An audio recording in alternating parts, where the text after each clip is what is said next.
Please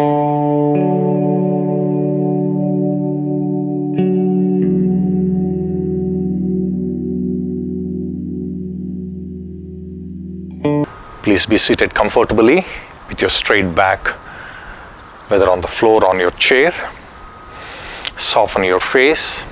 Bring your hands to relax with palms facing upwards. Gently breathe in, breathe out. Let your breathing be soft. Relax into the moment. Nowhere to go, nowhere to be, but only here.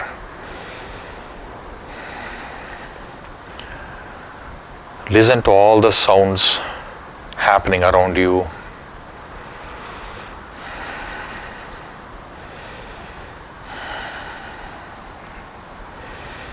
Gently close your eyes and allow your world to disappear.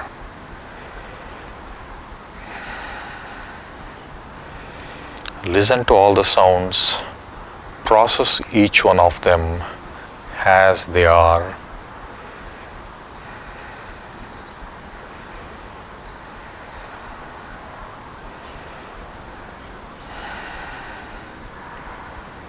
Slowly bring all your attention to your breath.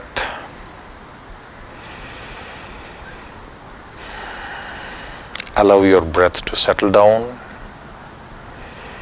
Follow your breath as it goes through your nostrils, down the windpipe, into your lungs, into the heart, into your bloodstream, as it travels through various parts of the body and comes back into the lungs and comes out as an exhale. Follow this entire process for full 1 minute.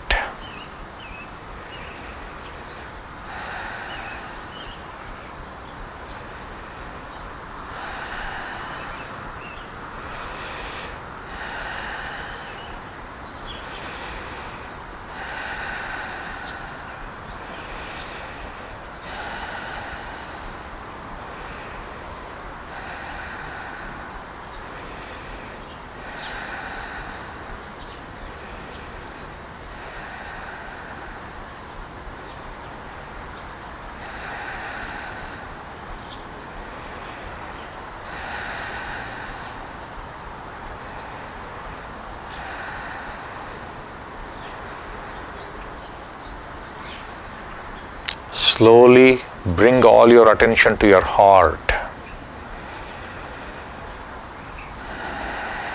Hear your heart beats.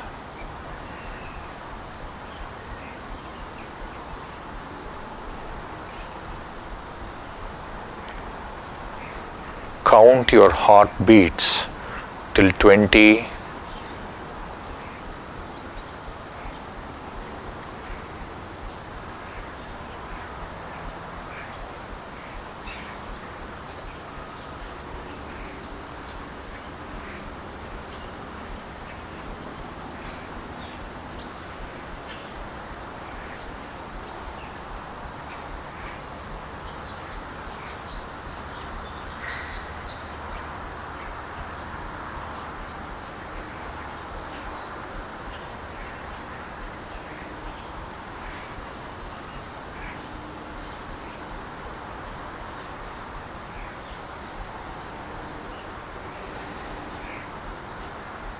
This is your deepest part of your meditation. Visit this place as often as you can, any time of the day, any moment of the day. Find the stillness inside you as you stay here. Slowly bring back your attention to your breath.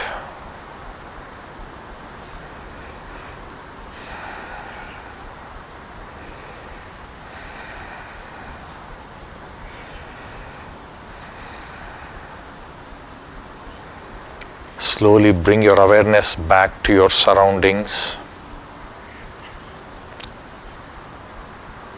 Listen to the world happening around you.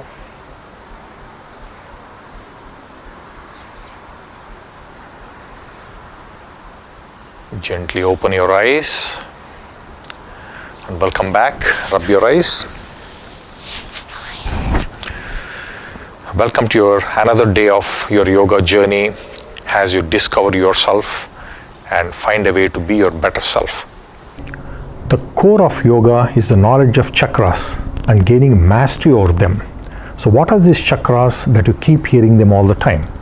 If you ever seen a pictorial diagram of meditation, you'll have noticed an animated person sitting cross-legged with 7 circles running all the way up through their spine.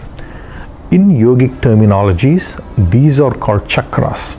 In other words, energy centers or meeting points of energy channels in our body. They start at the base of our spine and go all the way up to the top of our head and beyond. Now, each one of these chakras controls a certain aspect or quality of life, such as trust, creativity, power of speaking, fearlessness, determination, clarity of thought, and so on. When any of these chakras are imbalanced or they are blocked, that's when their negative quality comes out, such as being fearful, anxious, lack of trust, angry, jealousy, etc. This is why we see so much variation in every person's behavior in this world. Some of us are very creative but lack confidence. Some of us are very expressive but we lack clarity of thought, and so on. So by practice of yoga, meditation, or chanting the mantras, our sole goal is we are trying to clear the blockages and clear our energy system. So when this happens, a person becomes fearless, emotionally and mentally strong, very determined, well balanced, clarity in thought, and grounded in reality. So this is why people start feeling better when they introduce yoga or meditation into their daily routine. On a personal note, I have felt the positive changes in me in the last several years, and I assure you the same as you start practicing yoga on a daily basis. So today we have 2 poses to work on our first chakra, also called the Muladhara or the root chakra. Now this controls qualities such as grounding or a sense of trust in yourself and others. The first pose for this chakra is called the Garland pose or the Malasana. So what happens with this pose is that from where you're sitting, just come over, just bring your feet to the front. All we have to do is just come to sit on your feet. That's it. So this is called the Garland pose. Now it looks very simple. It seems that we are doing nothing here. But if you realize what's happening in our life, we always sit in a certain pose all through the day. I call this a chair asana, right? You early in the morning get up, you sit in your sofa, you drive to the office in your car, you sit in your office whole day in a chair, come home, you relax in your sofa. So what happens is, we are sitting in a poses which our bodies are not designed for. So over a period of time, when you sit in a sofa all day in and out, your legs, they lose their suppleness, they become weak, they lose their flexibility. Now this pose looks easy if you look at it, but people cannot sit in this pose for more than 30 seconds.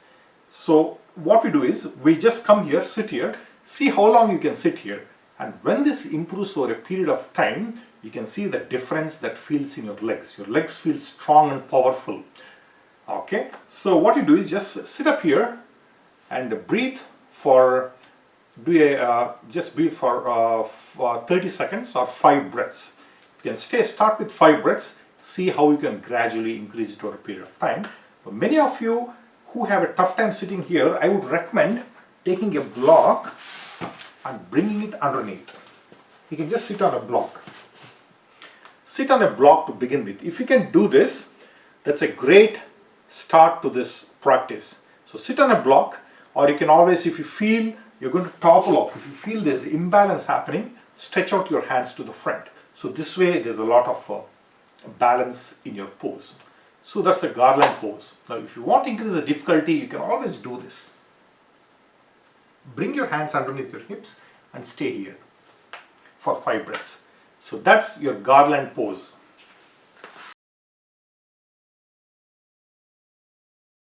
The second pose in this category is called seated bending pose, also called Pashimotanasana. It's even called west facing seated pose. So what we do with this pose is, this pose apparently has, I read in the yoga journal, it says it increases a person's height. How amazing is that? I never thought there's a pose which does that. So please do try this pose and see if it makes any difference for you. So what we do is, I'm just going to do a side turn. Sit up straight on your back. Throw your legs to the front. With an inhale, take your hands all the way to the top. With inhale, with an exhale, what we do is we come forward. We come forward and we can see that. This is the Pashimotanasana. Now, if you're someone who is doing this pose in the very beginning, you may have a tough time even just doing this. You may have a tough time even touching your feet. That's perfectly all right. It takes several weeks and months for you able to get the flexibility here. So a couple of things you can do. First thing is, be sure to bend your knees if you have to. Bend your knees to hold your legs. If you have a problem of tight hamstrings, bend your knees and hold your feet. Or you can always take a blanket or a pillow, put it under your legs. This makes it much more easier. You can see that the bending happens much more organically. Or third thing, what I normally do is, I usually bring a couple of things, maybe a pillow or a blanket or a bolster on my knees here. So all I have to do is bend this much. For a period of week, gradually you can remove the block and see how much you can bend. And you can remove it somewhere and go down how much ever you can. So this helps you balance yourself, rest yourself without the fear of toppling over. There you go. So that's Pashimotanasana. Be sure to breathe. And if you still have problem getting anywhere near this pose, I would recommend taking your feet apart into another pose called Samavishta Konasana. You can always take your feet this way. You'll notice that it's much easier doing this pose compared to the other one. You'll see that there's less distance to cover. You can try this one, see if it helps you. Okay, that's one option. The third option I've seen some people do is, this will become much more easier. Fold one of your feet, sit up straight, gently fold yourself to the front. I am going to place one of my hand on this knee, other one on this feet here, and start pulling myself. You can see that the length of the pull, the length of bending seems more in this side. Same thing goes. You can always bring your leg here and gently see how much the bend happens when you do this pose. So that's Pashimotanasana. Those are the two poses for the first chakra.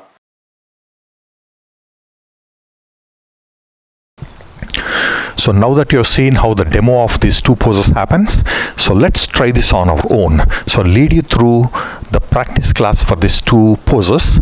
So the first thing is, before we start, please be aware of the 5 commitments. The first one, make sure your pose is always steady, you're not falling off. The second thing to note is, make sure you're comfortable in your pose. Smile has a way of ensuring the comfort in your pose. The third thing is Sushumna, or the core line. Make sure there's no toppling happening. The fourth is breathing. Let the breathing be right. And the fifth one being the truth. Make sure you're not doing this with any distress or with a sense of competition. If you're ready, let's get started. So I'll turn this side just to make sure you can see everything properly. Whenever you're ready,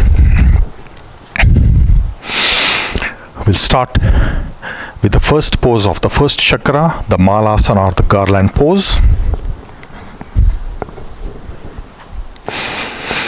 Bring yourself to be comfortably seated on your feet.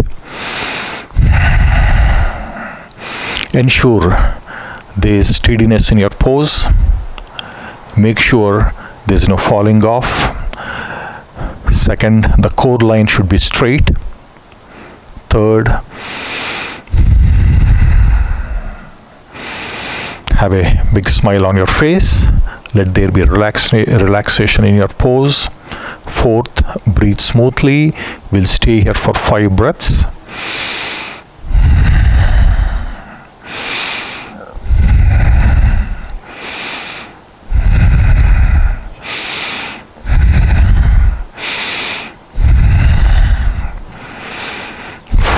Ensure that there is no competition or you're completely focused on the pose at this moment.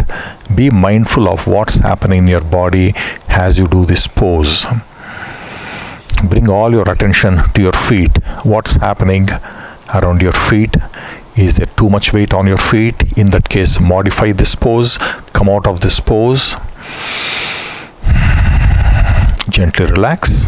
Come back. Stretch your feet outwards to come into the second pose, the Pashimotanasana or the west facing pose. With an inhale, take your hands all the way to the top.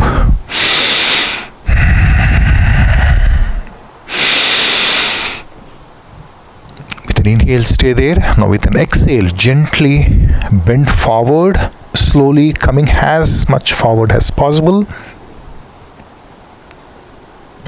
Bend your knees if you have to. If you're doing this the first thing in the morning and you don't have the flexibility in your knees, the whole goal is to stretch your back. Feel the stretch happening.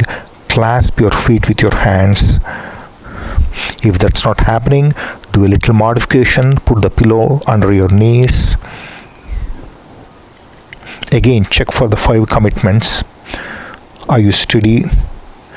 Or is there any shaking happening in your pose? Continue breathing if this is permitted.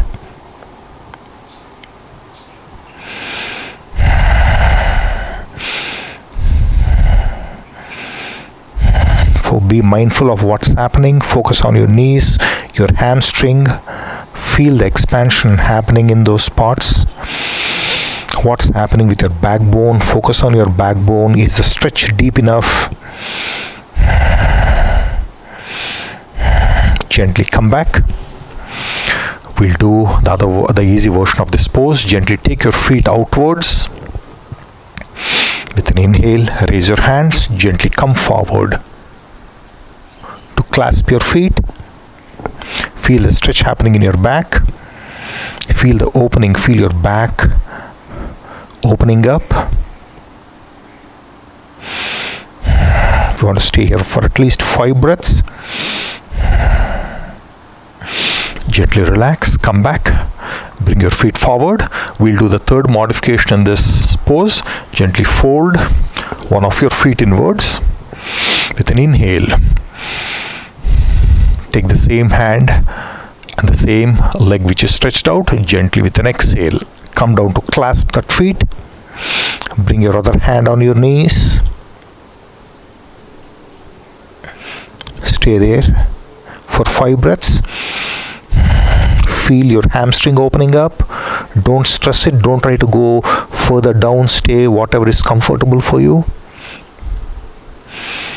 Gently relax. We'll switch our legs now. The other hand goes up with an inhale. With an exhale, bend forward, clasp your feet. Use the other hand to press on your knees. Don't bend too much if it's not allowed inside. Bend just only what you can. Don't overstretch overstress or overstretch your hamstrings, which are right below.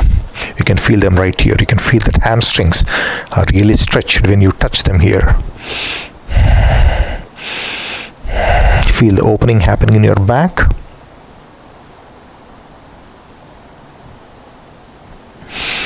Gently relax. Perfect. Come out of this pose. So that's your 2 practice poses for the first chakra. So today we'll explore a new yogic technique called Sarva Sandhi Bodha. So what it means is all joint awakening. If you noticed, when you get up first thing in the morning, your entire body is stiff. Every part of your body is screaming, maybe it's in pain, it just doesn't want to do anything. So we want to open up your body gently, slowly, without hurting yourself or without causing discomfort. Sometimes you can do this Sarva Sandhi Bodha, a set of poses before your yogic practice, and allow your body to open up, and then you can do your yogasanas. So the way it works is very simple. We'll open up, we'll lubricate each and every part of our body, every joint in our body, starting from our feet all the way to the head. What do? If you have a creaking door or anything that makes noise, you take a can of oil or a lubricating oil and spray it around that, right? So that eliminates the creaking noise.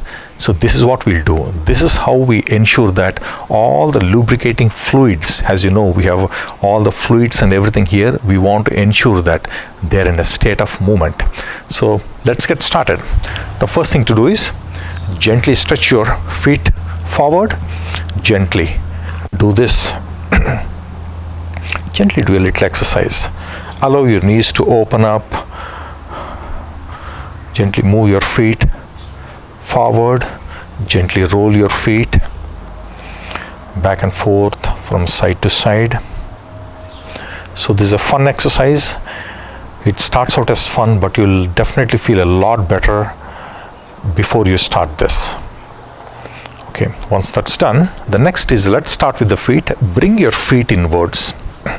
Bring one of your feet to on the top of the other leg.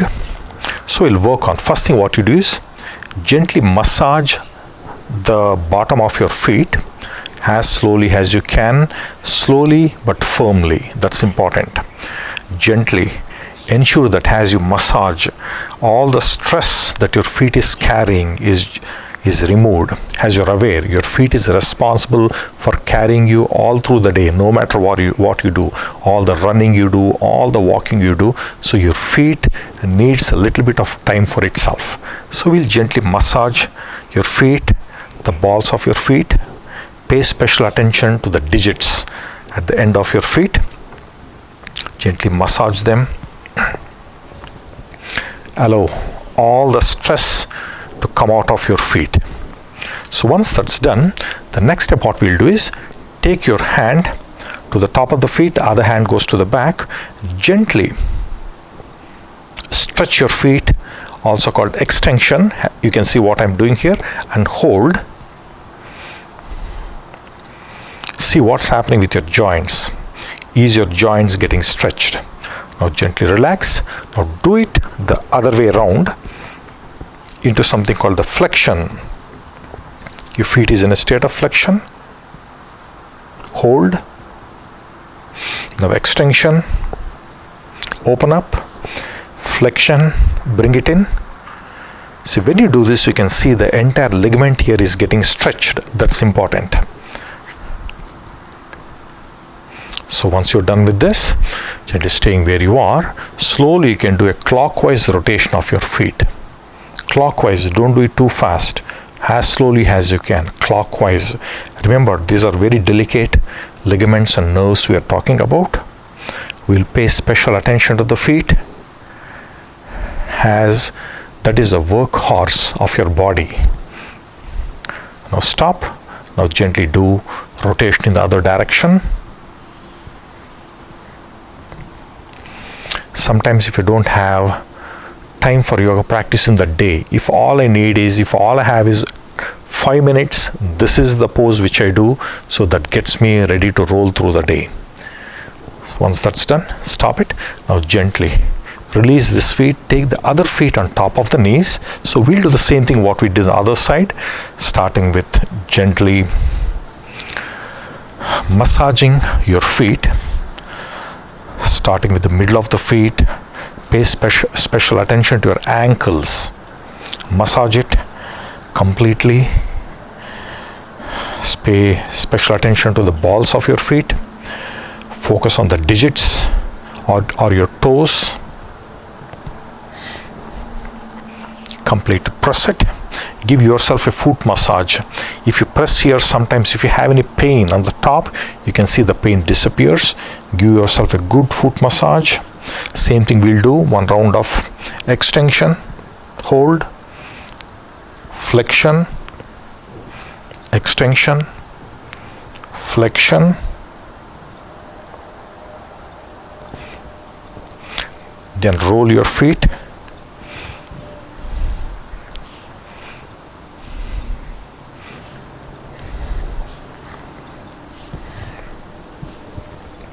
Roll your feet gently in the other direction.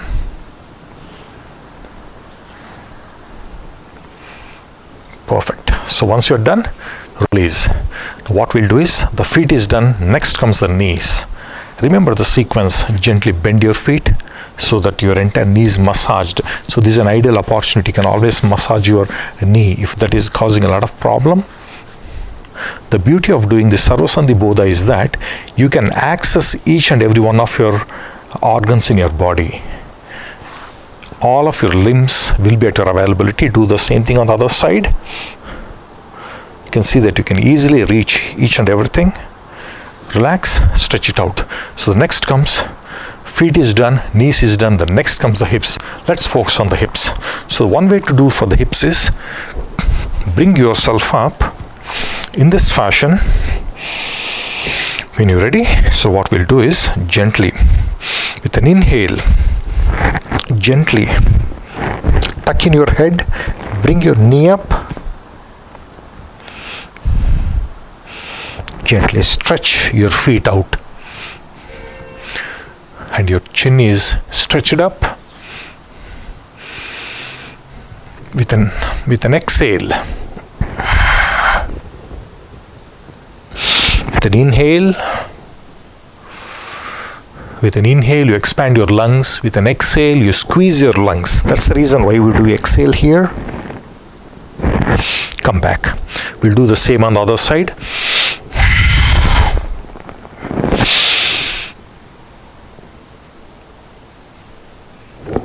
Exhale. Bring your feet as much as you can. See if you can touch your chin. Gently exhale. Perfect. So that's done. That's taken care of. The next two poses in this sequence is that we'll just work on our spine. So the best way for spine is something called the cat and cow pose. So how you do this is, come to your neutral tabletop. So this is a neutral tabletop. With an exhale, gently arch your back, tuck your chin in. So this is called the cat pose. Open up your back, feel your entire spinal cord opening up.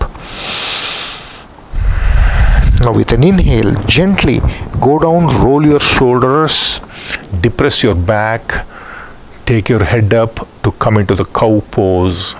So this is the cow pose. Watch for the depression in your back, your shoulders are rolled, your head is looking up. Now gently we'll reverse it again to come back into the cat pose. So this is the cat pose.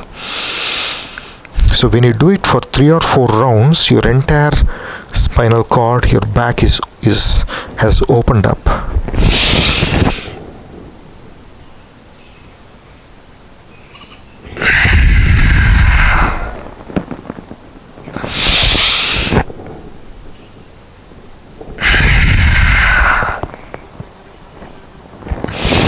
Gently release.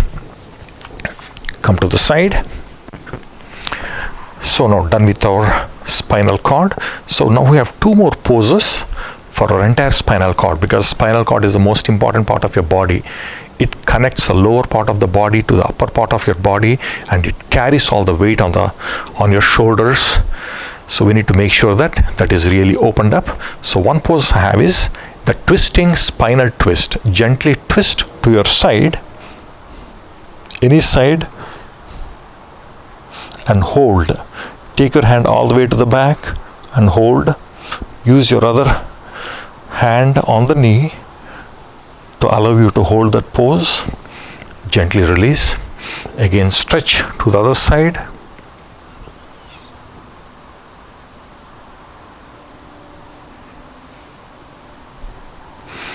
Release. Do once more. You can stay here for 5 breaths if you wish.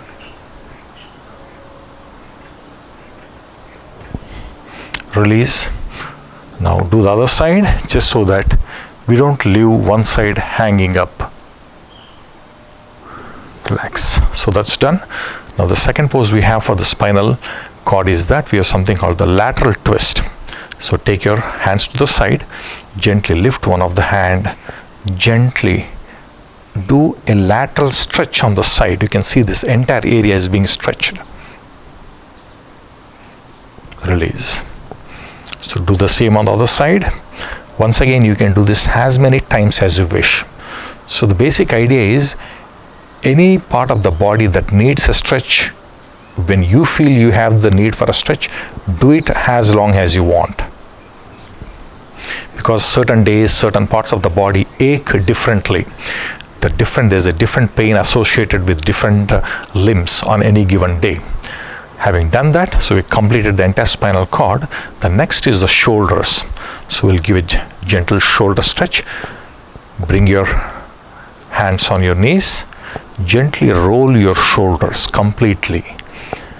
You can see the rolling happening. As you roll, you can feel the muscles of your shoulders opening up, the ligaments opening up, all the fluid in the joints is in full circulation. Feel that happening. I like to close my eyes and feel the sensation in any part of the body when I do this Sarvasandhi Bodha. That seems to give me the maximum effectiveness. When you're done with this, stop and gently rotate in the other direction. The whole idea of Sarvasandhi Bodha is that you get to introduce yourself to your own body. You get to find out what's happening in the body.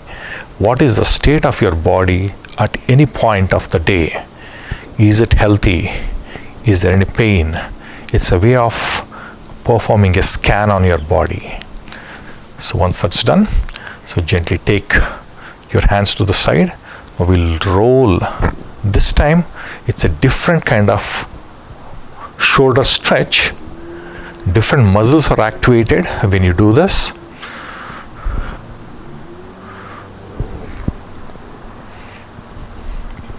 Feel the stretch happening. Stop. Again, relax. Again, we'll do anti-clockwise direction. Anything you start, ensure that all the directions are covered, because different muscles are activated each time. So once that's done, you can relax. Now we have completed our shoulders. That brings us to our hands. So you can just remember the sequence, what I'm doing here. Starting with the bottom, I'm covering each and everything. So this way you won't have to really make effort to remember. It automatically comes up. So next is our hands and elbows. So what you do is bring your hands this way up. We have already done this once, if you remember in the beginning. Gently roll your wrist, and as you roll, extend your elbows so that your entire hand is all the way to the front. Okay, next, gently roll inwards, coming back in. Perfect. There you go. So once you're done with this, so the next step would be bring your hands on your knees. So next is the neck, the most important part of the body. It stands at the top of your body. So gently stretch your neck. So whichever side is easy for you, stretch and hold. Feel the stretch opening on this side of the body. Gently relax.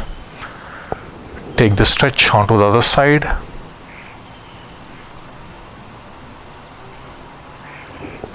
Relax. Once more.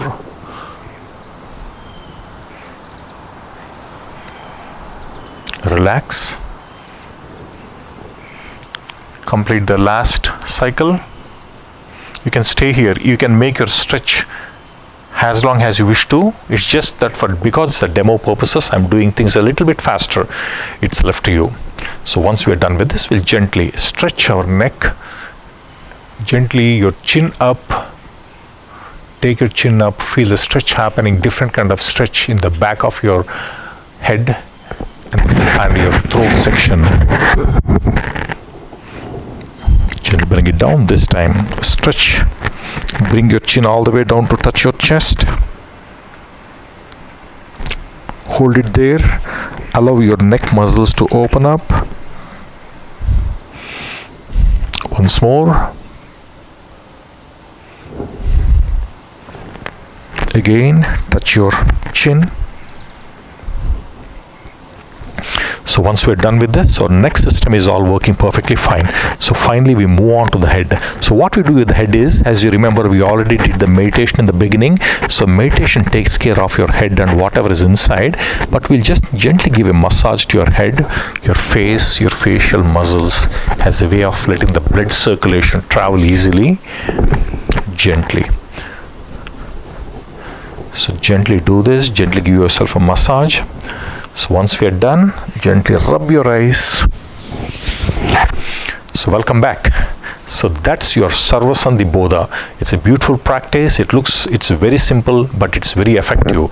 When you practice this on a regular basis, you'll find that you will be able to take care of the problems in your limb by yourself without having to go to your doctor.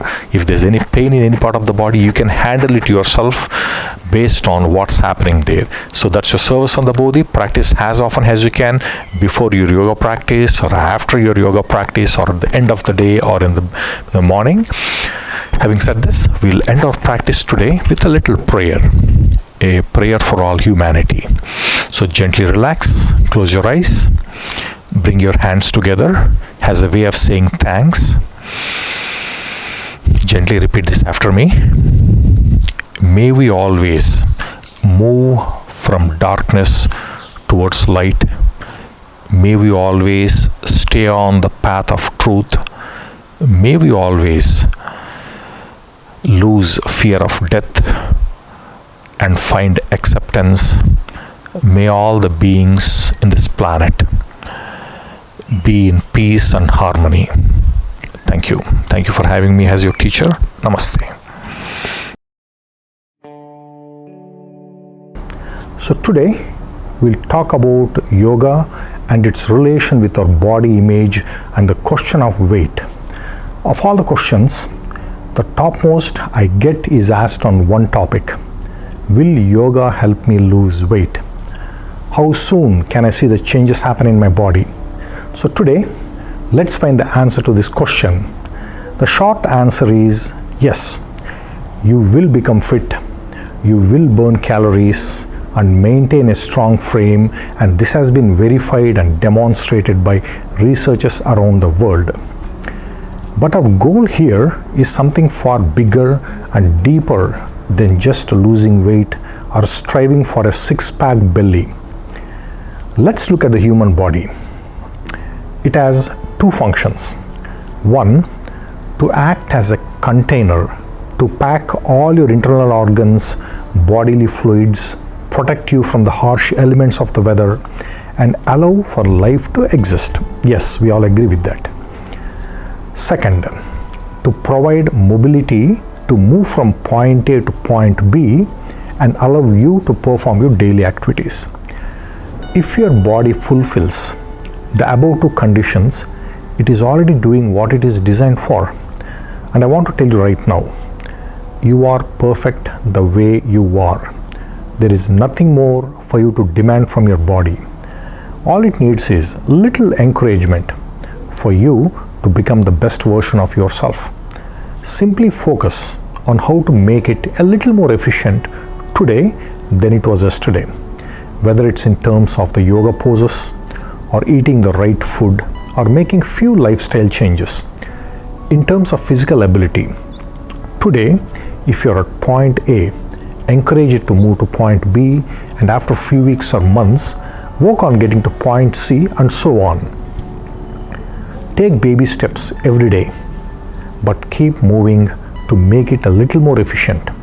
When you take care of your body, it will take care of you in your later years. Now, yoga lays more emphasis on the concept of a healthy body than on losing weight.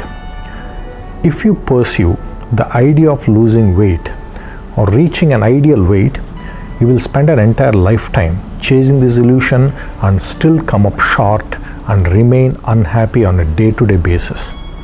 On the other hand, if you look at your body from the point of efficiency and good maintenance, you will find what you're looking for and be happy in life. You see, yoga is not about getting a six-pack abs. It is about getting a six-pack frame of mind, becoming emotionally and mentally very strong to withstand all challenges that life throws at you. Now, your mind should be the greatest source of strength, not work against you. If you achieve this much, you will exceed all your expectations from this course and your life. Thank you.